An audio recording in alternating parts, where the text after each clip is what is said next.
We've talked about 3 techniques to help chamber music groups play better, sound better, and enjoy the experience fully. Through creating a group sound, connecting visually in order to hear, and characterizing the music, we have introduced techniques to help achieve these goals. The last technique is being the music. This is a transformation that may occur as a culmination of all these concepts. Being the music happens when the player opens himself to the whole music, not just his own part. Just as a pianist would never consider practicing only the second finger part of the right hand of a Beethoven piano sonata, so it is also absurd for a violist, for example, to consider the viola part the only part that she needs to learn in order to play a string quartet. It is essential to know the whole score.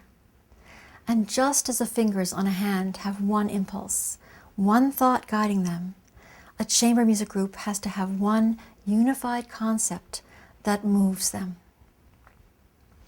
As we once again listen to the Brahms Sextet, we see how smoothly the music flows among the instruments. Watch and listen carefully. You don't hear or feel the entrances because what we think of as entrances are continuations of the musical line. This all comes back to what Paul Katz was saying about the importance of the ears as the organizing sense in playing chamber music. I often imagine the Cleveland Quartet as 4 little bugs out on stage, and we all have these antennae, and those antennae, that's the way we communicate, so that's intuitive and interactive, right? And then along with that, these little bugs grow these enormous ears, and the ears get bigger and bigger in performance, and then I imagine that the ears are like vacuum cleaners, and they're just sucking in all the sound.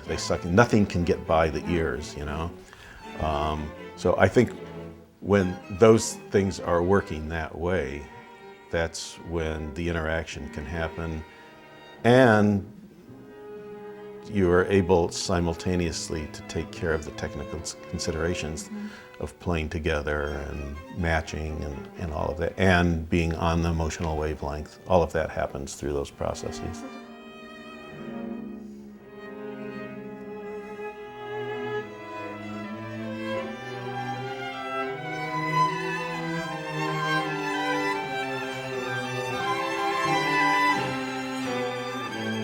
We asked at the outset, what do amateur, non-professional musicians want?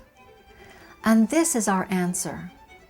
They seek what we all seek in music, the transformation from being separate to being connected, from breathing alone to breathing as one, from autonomy to synchronicity. As we have seen in all the chamber music groups, whatever the level, it has been possible to coach the music through language, through the joining of breath and movement and purpose, through the loss of self-consciousness, through laughter and through joy. Each player has been totally in the present, engaged with the others and with the music. And in every case, the technical level of playing has become stronger. This is all possible in a non-judgmental environment, where each player is encouraged rather than criticized, where the boundaries of self merge as do the musical voices, where the essence of play is welcome and joyous. All this is at the heart of chamber music.